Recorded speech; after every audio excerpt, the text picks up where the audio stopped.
নমস্কার, তোমাদের সবাইকে আমার চ্যানেল ডিকোড লিটারেচারে স্বাগত।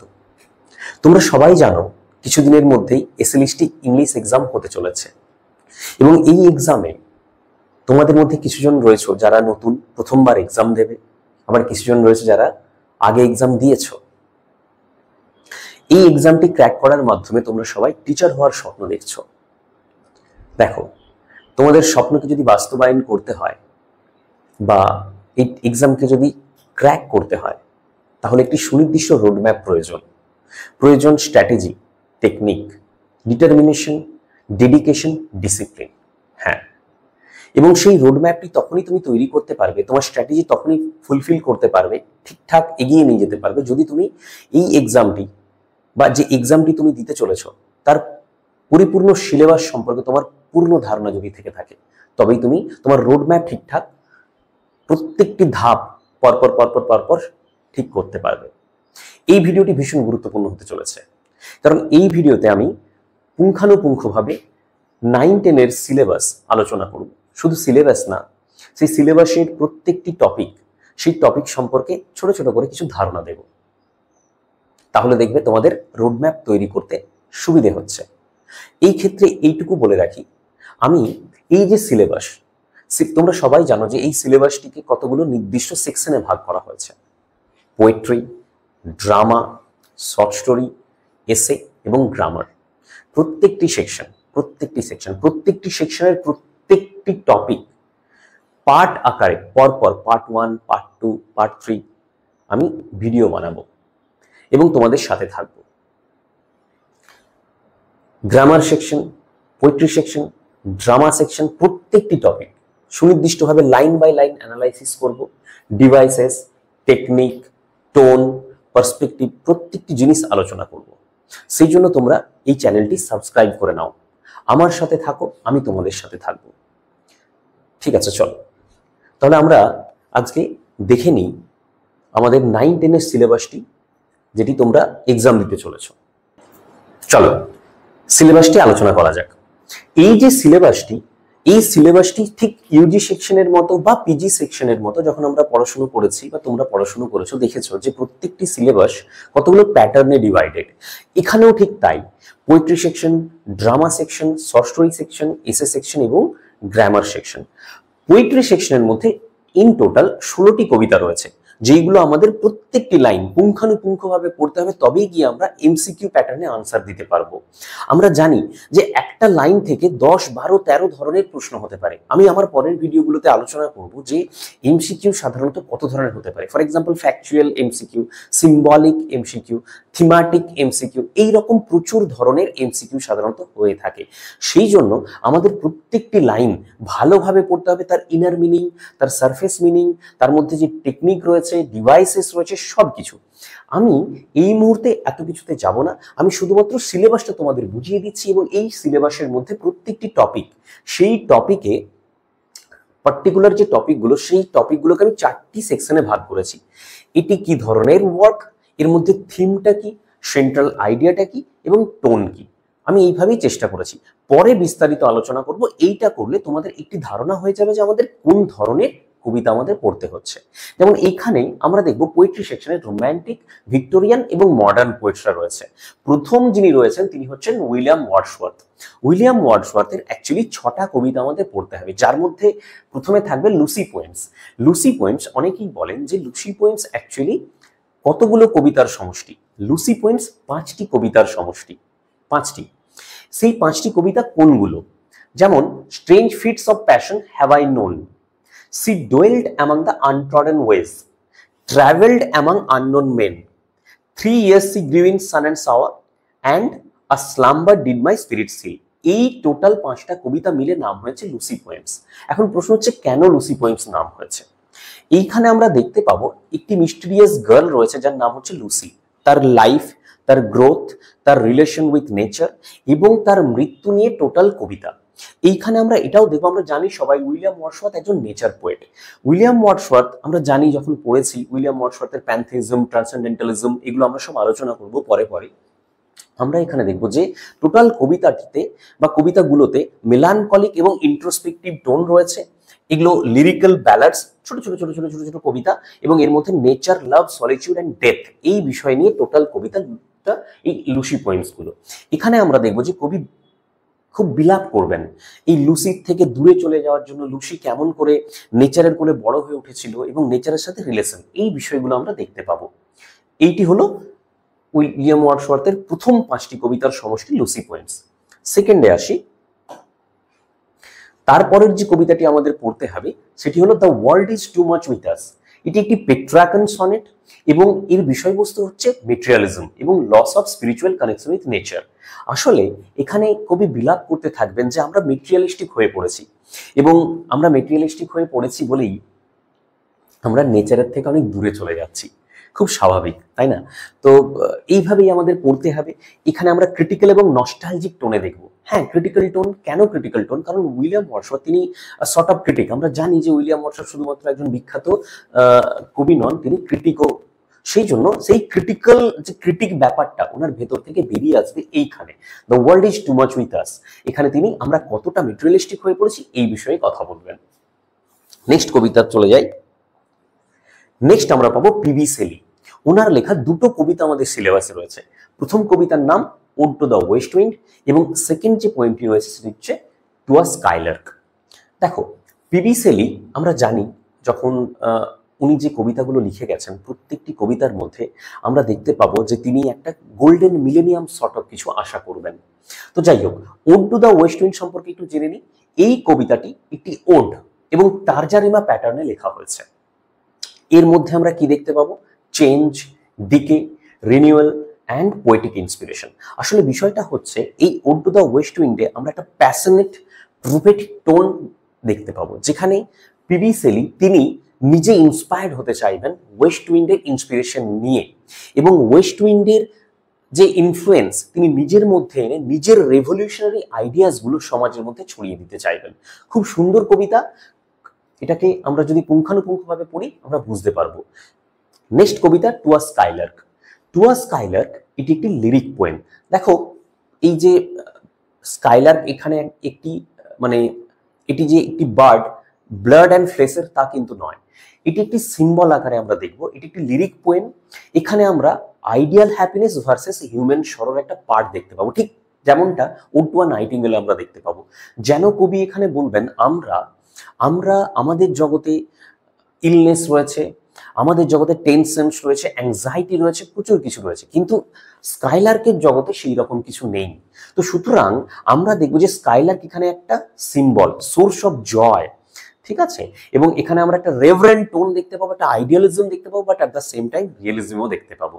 টু আ স্কাইলার্ক এবং ode to the west wind খুব ইম্পর্টেন্ট দুটো কবিতা, এগুলো আমরা পুঙ্খানুপুঙ্খভাবে আলোচনা করবো, এগুলো আমাদের সিলেবাসে রয়েছে। নেক্সট রয়েছে জন কিটস। তোমরা সবাই জানো জন কিটস একজন এসকেপিস্ট, উনি একজন সেন্সুয়াস কবি, এবং জন কিটসের দুটো কবিতা আমাদের সিলেবাসে রয়েছে। এক হচ্ছে ওড টু আ নাইটিঙ্গেল এবং আরেকটি হচ্ছে ওড টু অটাম। এই যে ওড টু আ নাইটিঙ্গেল এবং ওড টু অটাম, তার মধ্যে সম্ভবত তোমরা ম্যাক্সিমাম সবাই ওড টু আ নাইটিঙ্গেল পড়েছো, কেউ কেউ ওড টু অটামও আগে পড়ে নিয়েছো। ওড টু আ নাইটিঙ্গেল ঠিক একটু আগেই যেটা বললাম, স্কাইলার্কের মতো নাইটিঙ্গেল পাখি এখানে একটি symbol, not a bird of flash and blood. এটি একটি রোম্যান্টিক ওড যার মধ্যে মর্টালিটি, বিউটি, এসকেপিজম এই বিষয়গুলো আমরা দেখতে পাবো। অবশ্যই আমরা জানি যে জন কিটস তিনি একজন sensuous poet, at the same time তিনি এসকেপিস্ট। আরো অনেক বৈশিষ্ট্য আছে। যখন আমরা কবিতাগুলো পড়বো প্রত্যেকটি কবির প্রথমেই শুরু করবো বায়োগ্রাফি দিয়ে, তার কন্ট্রিবিউশন দিয়ে, কারণ আমরা জানি না এমসিকিউ প্যাটার্নে কোথা থেকে প্রশ্ন আসবে।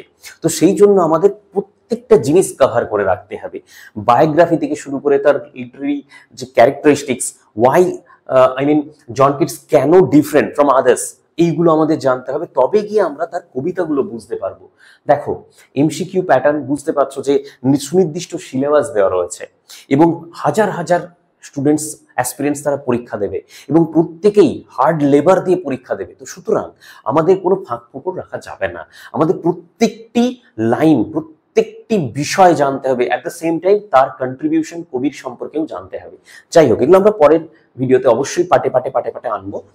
একটু দেখে নিই ode to a nightingale. Ode to a nightingale একটি রোম্যান্টিক ওড যার মধ্যে মর্টালিটি, বিউটি, এসকেপিজম এইগুলো থাকবে, ঠিক কিছুটা টু এ স্কাইলার্কের মতো, যেখানে নাইটিঙ্গেল পাখি, নাইটিঙ্গেল বার্ড একটি সিম্বল, আইডিয়ালিজমের সিম্বল, ইউটোপিয়ান ওয়ার্ল্ডের সিম্বল, যেখানে কবি যেন বিলাপ করবেন যে আমাদের জগৎ, হিউম্যান বিংস এর জগতে আমরা অনেক বেশি সাফার করছি, সুতরাং আমাদের ওই আইডিয়ালিজমের পেছনে যেন তিনি চলে যেতে চাইবেন। হ্যাঁ, but at the same time এর মধ্যে ড্রিম লাইক এলিজিয়াক টোন রয়েছে, অ্যাট দ্য সেম টাইম কিছু রিয়েলিস্টিক বা রিয়েলিজমও রয়েছে। তো আমরা দেখেছি যে এর মধ্যে বলা যেতে পারে যে আইডিয়ালিজম ভার্সেস রিয়েলিজম। নেক্সট হচ্ছে ওড টু অটাম, এটাও একটি ওড, এবং এর মধ্যে অটাম সিজন, অটাম সিজনের মধ্যে এত অ্যাবান্ডেন্স, এত এক্সুবারেন্স রয়েছে, অটাম সিজনকে এখানে সেলিব্রেট করা হবে। বলা যেতে পারে এটা একটি নেচার পোয়েম, এবং এর মধ্যে maturity, time, beauty, natural images, symbols এইগুলো রয়েছে। হ্যাঁ, এবং এর টোন হচ্ছে ভীষণ কাম, ওয়ার্ম এবং অ্যাকসেপ্টিং। ওকে, চলো নেক্সট আমরা একটু দেখে নিই। এর পরের যে কবি একজন ভিক্টোরিয়ান কবি, যার নাম হচ্ছে অ্যালফ্রেড লর্ড টেনিসন, এবং এই অ্যালফ্রেড লর্ড টেনিসন ওনার লেখা কবিতা ইউলিসিস আমাদের সিলেবাসে রয়েছে। তোমরা হয়তো এই কবিতাটি আগেও পড়েছো। দেখো, এই যে ইউলিসিস কবিতাটি, এই কবিতাটি একটি ড্রামেটিক মনোলগ। আমরা জানি ভিক্টোরিয়ান পোয়েটসদের মধ্যে Robert Browning, Alfred Lord Tennyson, এনারা ড্রামেটিক মনোলগের জন্য বিখ্যাত। ঠিক আছে, এটি একটি ড্রামেটিক মনোলগ, যেখানে আমরা থিম হিসেবে দেখব হিরোইজম, হ্যাঁ, the Quest for meaning, purpose. Central আইডিয়াটা একটু দেখে নিই। আমরা যখন এই কবিতাটি পড়বো তখন আমরা দেখতে পাবো যে মাইথোলজিক্যাল কিছু রেফারেন্স এর মধ্যে রয়েছে। এখানে ইউলিসিস থাকবে, যিনি কিনা যার ধর্ম হচ্ছে যে চড়ুইবেতি, মানে তিনি থেমে থাকতে জানেন না। তিনি তার এই এজেড ওয়াইফের পাশে বসে থাকবেন, ইথাকা নামক যে রাজ্যটি, সেখানে তিনি রুল করবেন, এটা তার পছন্দ না। তো সুতরাং তিনি চাইবেন যে আনটিল হিজ ডেথ, তার মৃত্যু অবধি তিনি কি চাইবেন না, to follow knowledge like a sinking star. Okay, এবং তিনি এই আইডল লাইফটা কখনোই বরদাস্ত করতে বা পাচ্ছেন না যেন মেনে নিতে, তিনি চাইছেন অ্যাডভেঞ্চারাস লাইফ লিড করতে। তো কোথাও না কোথাও এই ইউলিসিসের মধ্যে আমরা রেনেসাঁ স্পিরিট দেখতে পাবো। তো যাই হোক, এর টোন হচ্ছে যে ডিফাইন টোন, রিফ্লেক্টিভ টোন এবং নভেল টোন, এইটি আমাদের সিলেবাসে রয়েছে। যেন তিনি হার মানতে জানেন না, ঠিক সেই আমরা যদিও এই পার্সপেক্টিভে হয়তো না বললেও নয়, বা না বলা যেতেও পারে, বা তাও বলছি, রিলেভেন্ট হয়তো অনেকের মনে হতে পারে। প্যারাডাইস লস্টের আমরা শেটানের ক্যারেক্টারটা দেখেছি। শেটান কি করতে চেয়েছিল, যাই হয়ে যাক না কেন সে হার মানতে চায়নি। তো ওই শুধুমাত্র ক্যারেক্টারিস্টিকটা আমরা এই ইউলিসিসের মধ্যেও দেখতে পাবো, যেন সেই একটি স্পিরিট, রেনেসাঁ স্পিরিট এর মধ্যেও রয়েছে। হ্যাঁ, অবশ্যই এই ক্ষেত্রে বলে রাখি, কেউ ইউলিসিসকে শেটানের সাথে মানে বলবে না যে আপনি এরকম বলছেন, ওইরকম না। আমি জাস্ট ওই পার্সপেক্টিভটা বা ওই টোনটা আলোচনা করতে চলেছি বা চেয়েছি। ওকে, নেক্সট রয়েছে আরেকজন কবি, যার নাম হচ্ছে রবার্ট ব্রাউনিং। রবার্ট ব্রাউনিং, তার লেখা কবিতা দ্য লাস্ট রাইড টুগেদার, এটাও একটি ড্রামেটিক মনোলগ, যার বিষয়বস্তু হচ্ছে লাভ, অ্যাকসেপ্টেন্স, হিউম্যান স্ট্রাইভিং। আচ্ছা, এই ক্ষেত্রে একটু বলে রাখি, সাধারণত কি দেখা গেছে। দেখো, সাধারণত আমরা যারা প্রেম করি বা করতাম বা কখনো হয়েছে, বা তোমরা যারা করেছো, যদিও এটা বলা ঠিক না, তাতে কি দেখা যায়, যখন কারো হৃদয় ভেঙে যায় তখন আমরা সামনের মানুষটাকে ভৎসনা করি, তাকে আমরা সাধারণত দায়ী করতে থাকি। কিন্তু এইখানে এই তোমার রবার্ট ব্রাউনিং এর যে ফিলোসফি, সেটা একটু ডিফারেন্ট, অন্যরকম, ভীষণ অপটিমিস্টিক। তিনি তার এখানে আমরা দেখবো একজন লাভার রয়েছেন, তার বিলাভেড তাকে ছেড়ে চলে যেতে চাইছে।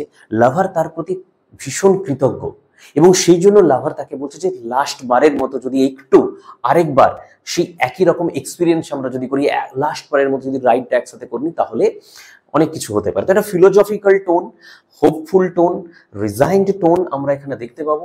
খুব সুন্দর একটা বলা যেতে পারে ড্রামেটিক মনোলগ। ঠিক আছে, the last ride together. Next হচ্ছে টমাস হার্ডির লেখা দ্য ডার্কলিং থ্রাস। দেখবে পরপর, যদিও জানি না এটা বলাটা ঠিক হচ্ছে কিনা, টমাস হার্ডির যদি আমরা নভেলস গুলো যখন আমরা পড়েছি, আমরা দেখেছি যে ভীষণ পেসিমিস্টিক টোনে, তাই না? এর আগের যে কবিতাটা আমরা দেখলাম বা কবিকে দেখলাম, রবার্ট ব্রাউনিং ভীষণ অপটিমিস্টিক। তাহলে যদি রবার্ট ব্রাউনিং, টমাস হার্ডিকে দুদিকে রাখা যেতে পারে, তাহলে দেখবো যে একজন ভীষণ অপটিমিস্টিক, একজন ভীষণ পেসিমিস্টিক। বাট ঠিক আছে, টমাস হার্ডিকে আমরা এখানে নভেলিস্ট হিসেবে দেখবো না, আমরা এখানে দেখবো পোয়েট আকারে। ওনার লেখা যে ডার্কলিং থ্রাশ কবিতাটি রয়েছে, এই ডার্কলিং থ্রাশ একটি লিরিক পোয়েম। এর মধ্যে টোন কি দেখবো? প্রথমে দেখবো পুরো কবিতাটা যদি আমরা পড়ি পুঙ্খানুপুঙ্খভাবে লাইন বাই লাইন, প্রথমে দেখবো যে তিনি একটু পেসিমিস্টিক টোনে কথা বলছেন, বাট লাস্টে রে অফ হোপ, অপটিমিজম তার মধ্যে আমরা দেখতে পাবো। এর বিষয়বস্তু কি? যেহেতু ডেসপিয়ার, আনসার্টেনটি এবং অ্যাট দ্য সেম টাইম রে অফ হোপ, এগুলো এর বিষয়বস্তু। তার মানে কি? আসলে এই পোয়েমটি দ্য ডার্কলিং ট্রাস, এখানে আমরা দেখবো যে এটি একটা উইন্টার ডিসোলেশন অ্যাটমসফিয়ারের মধ্যে দেখানো হবে, পুরো ব্লিক গ্লুমি অ্যাটমসফিয়ার, বাট কোথাও না কোথাও একটু রে অফ হোপ। তো সুতরাং প্রথমে আমরা দেখতে পাবো পেসিমিস্টিক টোন, পরে পাবো অপটিমিস্টিক টোন। নেক্সট কবিতাটা দেখে নেওয়া যাক। তারপরে আমরা চলে এসেছি modern poet. Modern poet W B. Yeats, ওনার লেখা দ্য ওয়াইল্ড সানসেট কুলে। এই কবিতাটিও তোমরা আগে পড়েছো। এই কবিতাটি লিরিক পোয়েম, যার মধ্যে আমরা কি দেখতে পাবো? দেখো, এজিং, চেঞ্জ এবং লস্ট ইউথ নিয়ে বিষয়বস্তু। আসলে কি দেখতে পাবো যখন কবিতাটা পড়বো আমরা জানবো ডব্লিউ.বি. ইয়েটস আসলে তিনি বিলাপ করবেন আর শর্ট অফ রিফ্লেকটিভ টোন, সম্বার, কিছুটা মেলানকলিক, হ্যাঁ, উইস্টফুল টোন আমরা দেখতে পাবো। তিনি সেই যেমনটা আমরা নাইটিঙ্গেলে দেখলাম, যেমনটা আমরা স্কাইলারকে দেখলাম, ঠিক তেমনটাই এখানে সোয়ানসও একটি সিম্বল। তিনি কি বলবেন? তিনি এটা কন্ট্রাস্ট করবেন। কন্ট্রাস্টটা কার সাথে কার করবেন? তিনি কন্ট্রাস্টটা করবেন নিজের সাথে, এই সোয়ানসে। তিনি যেন বলবেন যে আমি বয়সের সাথে সাথে আমি ম্যাচিওর্ড হয়ে যাচ্ছি এবং আমার এজ হচ্ছে, আমি ওল্ড হয়ে যাচ্ছি, কিন্তু এই সোয়ানসগুলো আগেও যেমন ছিল এখনো সেই রকম আসছে। তাহলে the poet contrast his own ageing with the timeless vitality of swans. খুব সুন্দর কবিতা, সিম্বলিক পোয়েট আমরা জানি ডব্লিউ.বি. ইয়েটস, তো স্বাভাবিকভাবেই এই সোয়ানস, এরা সবাই সিম্বল, মানে আই মিন সোয়ানস বলছি না, সোয়ান এটা সিম্বল। ওকে, চলো নেক্সট কবিতাটা আমরা একটু দেখে নিই। নেক্সট এসেছি আরেকজন কবি, উইলফ্রেড ওয়েন। দেখো, ওয়ার পোয়েম, ওয়ার পোয়েট্রি, এইগুলো হিস্ট্রি অফ ইংলিশ লিটারেচারে রয়েছে। তো এই স্ট্রেঞ্জ মিটিং একটা ন্যারেটিভ ওয়ার পোয়েম। এর থিম কি? আমরা দেখতে পাবো যে উইলফ্রেড ওয়েন এখানে যুদ্ধ কতটা ফিউটাইল, যুদ্ধ কখনো মানুষের প্রোগ্রেস আনতে পারে না, ডেভেলপমেন্ট আনতে পারে না, এই বিষয়টি এখানে তিনি রিফ্লেক্ট করবেন। এবং এখানে তিনি রিয়েলাইজ করানোর চেষ্টা করবেন আমাদের যে যুদ্ধ আমাদেরকে অ্যাকচুয়ালি আক্ষরিক অর্থে সামনের দিকে নয়, বা আমাদেরকে এগিয়ে নিয়ে যাচ্ছে না, পিছিয়ে নিয়ে যাচ্ছে। কিন্তু যারা দেখা যেতে পারে যে ওয়ার কে প্রেফার করে, তাদেরকে এখানে তিনি ব্রুটালি ক্রিটিসাইজ করবেন। তো এখানে একটা কম্প্যাশনেট, হন্টিং, গ্রিম টোন আমরা দেখতে পাবো। ঠিক আছে, ওয়ার কতটা ফিউটাইল এই বিষয়টি আমরা দেখতে পাবো উইলফ্রেড ওয়েনের লেখা কবিতা স্ট্রেঞ্জ মিটিং। নেক্সট লাস্ট কবিতা আমাদের সিলেবাসের, ওয়াল্টার ডেলামেয়ার, ওনার লেখা দ্য লিসেনার্স। দেখো, লিসেনার্স কবিতাটি কিছুটা যেন মনে হবে এখানে আমরা একটু কলরিজ, এস.টি. কলরিজ, মানে ওনার মতো কিছু টোন আমরা যেন এখানে দেখতে পাবো, যেন মনে হবে এখানে এটা একটা lyric poem, narrative poem, but at the same time mystery, isolation, এই বিষয়গুলো আমরা দেখতে পাবো। একটা সুপার ন্যাচারাল টাচ যেন এখানে রয়েছে বলে আমাদের মনে হবে। ঠিক আছে, যেখানে আমরা দেখবো সেন্ট্রাল আইডিয়া একটা ট্রাভেলার, সেখানে তিনি পৌঁছবেন, সেখানে তিনি কিছু কলস, কিছু সুপার ন্যাচারাল ভয়েড তিনি এক্সপিরিয়েন্স করবেন এবং তিনি বোঝার চেষ্টা করবেন। মিস্টিরিয়াস, সারিয়াল টোন, হন্টিং টোন আমরা এখানে দেখতে পাবো। এই কবিতাটি পড়লে আমরা কোথাও না কোথাও একটু কোরিলেট করতে পারবো এস.টি. কলরিজের সাথে। খুব সুন্দর কবিতা। তো এই হচ্ছে যে টোটাল 16টা পোয়েমস তোমাদের সিলেবাসে রয়েছে। এই প্রত্যেকটি কবিতা তোমাদেরকে এইভাবেই ভালোভাবে পুঙ্খানুপুঙ্খভাবে জানতে হবে, এবং এই প্রত্যেকটি কবিতা আমি part by part, part 1, part 2, part 3, part 4 এইভাবে নিয়ে আসবো। এবং তোমরা চেষ্টা করবো তোমাদেরকে যতটা সম্ভব, যত ভালোভাবে সম্ভব, যত ধরনের এমসিকিউ আসতে পারে সেগুলো অ্যাট দ্য সেম টাইম আলোচনা করার, মক টেস্টের মতো করে। খুব ভালো হবে, হ্যাঁ, যদি তোমরা এই চ্যানেলটি সাবস্ক্রাইব করে নাও, তাহলে আমরা একসাথে পড়াশুনো করব। আমি কিছু শেখানোর চেষ্টা করব এবং তোমরা কিছু শেখার চেষ্টা করবে। ওকে, চলো next part, drama poetry section শেষ। ড্রামা সেকশন, ড্রামা আমরা দেখবো এখানে 3টে রয়েছে। কোন কোন ড্রামাটিস্ট তাহলে রয়েছে? প্রথম অলিভার গোল্ডস্মিথ, ওনার লেখা সি স্টুপস টু কনকার। দেখবে এই সি স্টুপস টু কনকারটা এটা একটি কমেডি অফ ম্যানার্স, এটি comedy of manners. Comedy of manners এর মধ্যে আমরা কি থিম দেখতে পাবো? Appearance versus reality. Class, mistaken identity. এর সেন্ট্রাল আইডিয়াটা কি? A clever young woman pretends to be a maid to win the love of a side shooter. Tone humorous, satirical, light-hearted. দেখো, She Stoops to Conquer, Comedy of Manners. এর মধ্যে আমরা দেখব একটি নারী চরিত্র থাকবে যে বারমেড ইভেন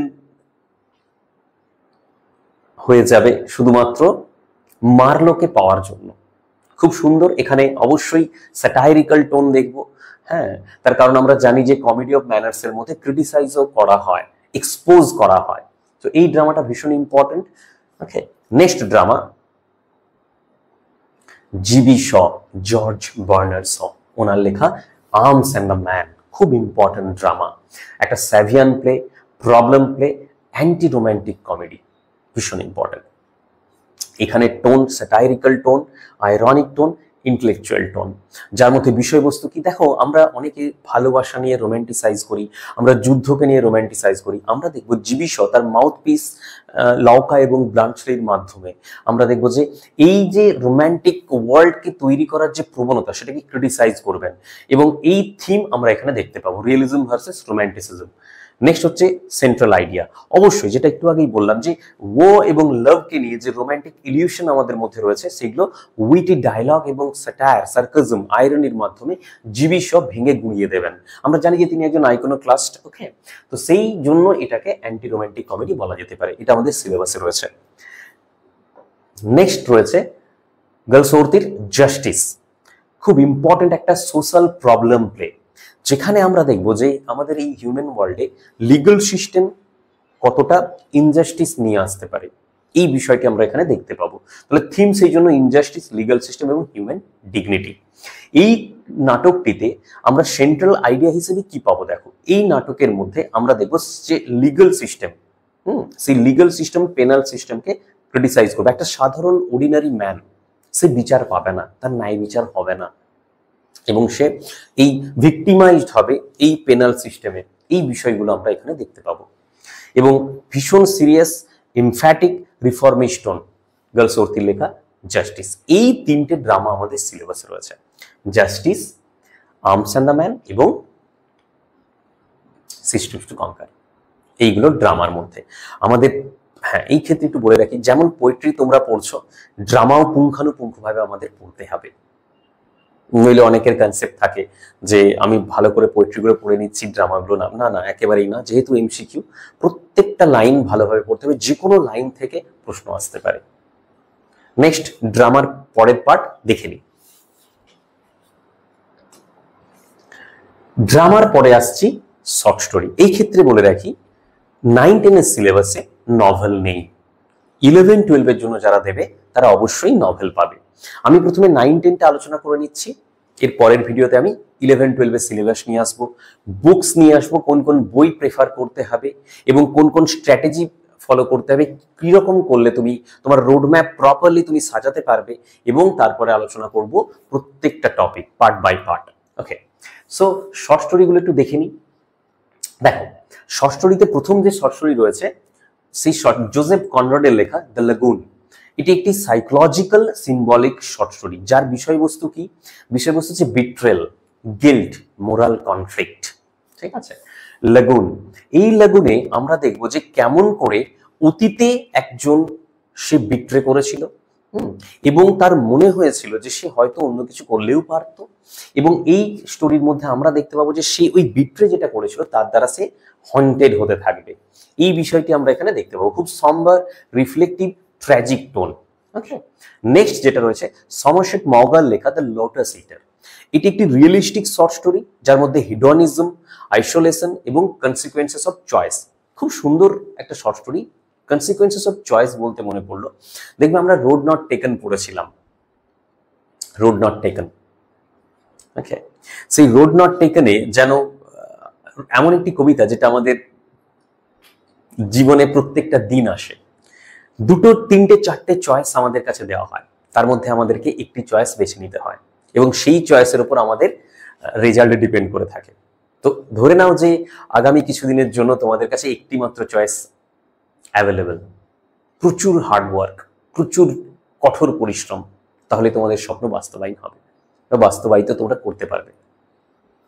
যাই হোক, লটাস ইটার এখানে আমরা কি দেখবো, এটি একটি রিয়েলিস্টিক শর্ট স্টোরি যার মধ্যে Hedonism, isolation, consequences of choice রয়েছে। সমশেত মহগার লেখা।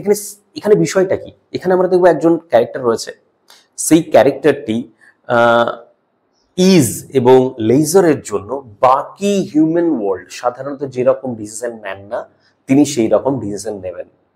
বাট প্রথম লাইফে তিনি যেরকম ডিসিশন নিয়েছিলেন, যেটা ভেবেছিলেন, পরে সেটি তার সাথে হবে না। এই ধরেন, আমি ডিটেলসে যাচ্ছি না, পরে বলবো।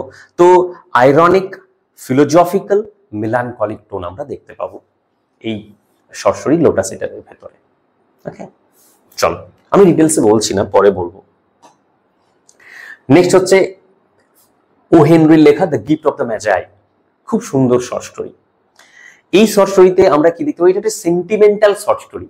Sentimental short story, sentimental short story মানেটা কি, এখানে আমরা দেখবো দুজন কাপল রয়েছে, তারা একে অপরকে প্রচুর ভালোবাসে, প্রচুর ভালোবাসে।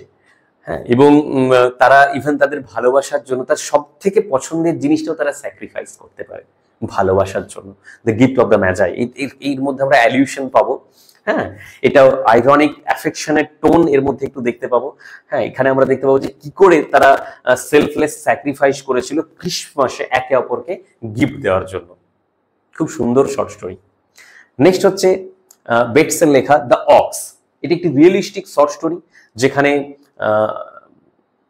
একজন সাফারিং উইমেনকে আমরা দেখতে পাবো, যাকে কম্পেয়ার করা হবে অক্সের সাথে, যাকে কম্পেয়ার করা হবে অক্সের সাথে, এবং তার স্যাক্রিফাইস গুলো কেমন করে বেকার হয়ে যাবে যেন মনে হবে, সেইগুলো আমরা দেখতে পাবো। খুব sympathetic, poignant tone, restaurant tone, realistic short story. Mrs Thurlow আমরা দেখতে পাবো মেইন ক্যারেক্টার, তাকে কম্পেয়ার করা হবে অক্সের সাথে। খুব সুন্দর। নেক্সট, এই হচ্ছে শর্ট স্টোরি। শর্ট স্টোরির পার্ট চলে গেল। শর্ট স্টোরির পরে এসেছি এসেজ। এসে এখানে দুটো এসে তোমাদের রয়েছে। এক হচ্ছে চার্লস ল্যাম্বের লেখা ড্রিম চিলড্রেন আর রেভারি, এবং হিলের লেখা, এলে হিলের লেখা principles of good writing. Charles ল্যাম্বের ড্রিম চিলড্রেন আর রেভারি, এটি একটি পার্সোনাল এসে, বলা যেতে পারে অটোবায়োগ্রাফিক্যাল এসে, রিফ্লেকটিভ এসে, এবং এর মধ্যে লস, মেমোরি, ইমাজিনেশন, রিয়েলিটি নিয়ে লেখা হয়েছে। আসলে আমরা জানি যে যখন পড়াবো দেখতে পাবে চার্লস ল্যাম্ব তিনি সারাটা জীবন ব্যাচেলর থেকে গেছেন, বাট তার ইমাজিনেশন বা তার একটা ইমাজিনারি ওয়ার্ল্ডের প্রজেকশন স্বরূপ আমরা এখানে দেখতে পাবো ড্রিম চিলড্রেন আর রেভারি, যার মধ্যে তিনি কল্পনা করবেন তার সন্তান হয়েছে এবং তার সন্তান আছে। হ্যাঁ, তো নস্টালজিক, মেলানকলিক টোন আমরা এখানে দেখতে পাবো, পার্সোনাল এসে, রিফ্লেকটিভ এসে। নেক্সট হচ্ছে প্রিন্সিপলস অফ গুড রাইটিং। নামটা শুনেই, টাইটেলটা শুনেই বুঝতে পারছো যে ভালো লিখতে গেলে, ভালো লেখক হতে গেলে তার কি সুনির্দিষ্ট নিয়ম কানুন রয়েছে, সেই বিষয়গুলো নিয়ে প্রিন্সিপলস অফ গুড রাইটিং। এটা একটি এক্সপোজিটরি এসে, ভীষণ মানে এটা আমাদেরও জানা দরকার, আমাদের পড়া দরকার, আমাদের জানা দরকার। তাহলে আমরা কিভাবে যারা বিভিন্ন জবের সাথে যুক্ত বা আমরা যারা লিখতে পছন্দ করি, তারা কিভাবে ভালো রাইটিং লিখবে লজিক্যালি, এফেক্টিভ ওয়েতে, সেইগুলো এখানে গাইড করা আছে। হ্যাঁ, ইনস্ট্রাকটিভ, প্রিসাইজ এবং প্র্যাকটিক্যাল টোনে আমরা দেখতে পাবো। এই দুটো এসে আমাদের সিলেবাসে রয়েছে, ড্রিম চিলড্রেন আর রেভারি এবং প্রিন্সিপলস অফ গুড রাইটিং। ওকে, পুঙ্খানুপুঙ্খভাবে আমাদের পড়তে হবে। তাহলে আমরা প্রথমে পোয়েট্রি সেকশনে চলে গেলাম। পোয়েট্রি সেকশনে 16টা পোয়েট্রি রয়েছে। ড্রামা সেকশনে আমরা দেখলাম 3টে ড্রামা রয়েছে। তারপরে শর্ট স্টোরি 4টে শর্ট স্টোরি রয়েছে, এবং এসে 2টো এসে রয়েছে। এই হচ্ছে যে তোমাদের প্যাটার্ন। এরপর গ্রামার সেকশন, দেখো খুব ভাইটাল সেকশন, ভীষণ ভাইটাল, কারণ সিলেবাসের মধ্যে 16টি পোয়েম, 3টে ড্রামা, 4টে শর্ট স্টোরি, 2টো এসে, সবার জন্য, যতজন পরীক্ষা দেবে সবার জন্য ফিক্সড। সবাই ওই একই ড্রামা, একই সবকিছু পড়বে, প্রচুর ভাবে পড়বে। বাট এই সেকশন গ্রামার, এটি ভীষণ ইম্পর্টেন্ট। প্রচুর প্র্যাকটিস করতে হবে, প্রচুর জানতে হবে। এই সেকশনটা একটা ক্যান্ডিডেটকে, একটা স্টুডেন্টকে অন্য থেকে আলাদা করে দেয়, কারণ পূর্ণ কনসেপ্ট সবার থাকে না। ওকে, দেখে নেওয়া যাক গ্রামারে কি কি রয়েছে। গ্রামারে কমন এরর, সেই পার্টগুলো যারা বিশেষ করে কম্পিটিটিভ এক্সামের জন্য এতদিন প্রিপারেশন নিচ্ছিলে বা নিচ্ছ, তাদের ক্ষেত্রে এই পার্টটা ভীষণ হেল্পফুল হবে। ওকে, গ্রামার সেকশনে number, gender, tense, voice, mood, হ্যাঁ, article, preposition, subject verb agreement এইগুলো রয়েছে। এইখান থেকে যে কোনো জায়গা থেকে কোশ্চেন দেওয়া যেতে পারে বা দেবে। আমরা এইগুলোকে পুঙ্খানুপুঙ্খভাবে আলোচনা করব, তোমাদেরকেও পড়তে হবে। আমি কিছু বই বলে দেব পরে, বুক লিস্ট যখন দেব। ওকে, নেক্সট গ্রামার সেকশন রয়েছে sentence, sentence form, simple, compound, complex, relative clause, মানে joining and splitting of sentences. এর ভেতর থেকে বিভিন্ন প্রশ্ন আসতে পারে। সিম্পল সেন্টেন্স দিতে পারে, কম্পাউন্ড, কমপ্লেক্স, রিলেটিভ ক্লজ, যে কোনো জায়গা থেকে দিতে পারে। আমাদেরকে এগুলো sentence structure, construction, transformation, joining, splitting খুব ভালোভাবে জানতে হবে। নেক্সট কি আছে? নেক্সট আছে ন্যারেশন চেঞ্জ। ন্যারেশন চেঞ্জে আমরা জানি ডিরেক্ট স্পিচ, ইনডিরেক্ট স্পিচ, এই দুটো পার্ট রয়েছে। তাহলে গ্রামের সেকশনে এইগুলোই আমাদের রয়েছে। But at the same time এইখানে আমি একটু বলে রাখি, আমাদের যদিও সিলেবাসে প্রেসক্রাইব করা নেই, তাও আমাদেরকে খুব ভালো হয় আমরা যদি রেটরিক অ্যান্ড প্রোসোডি, যেটা 11-12 রয়েছে, ওগুলো একটু শিখে নিতে পারি। কারণ পোয়েট্রি সেকশন আমাদের রয়েছে সিলেবাসে। পোয়েট্রি সেকশনের ভেতরে প্রত্যেকটা লাইন রয়েছে এবং সেই প্রত্যেকটা লাইনে ডিভাইসেস ইউজ করা রয়েছে। তো স্বাভাবিকভাবেই সেখান থেকেও হয়তো রেটরিক রিলেটেড বা প্রোসোডি রিলেটেড প্রশ্ন আসতে পারে, না আসার সম্ভাবনা বেশি, বাট আমরা তো বলতে পারি না যে আসবে না। তো সেই জন্য এই সিলেবাসের সাথে আমাদের রেটরিক অ্যান্ড প্রোসোডি এইগুলো একটু পড়ে নিতে হবে।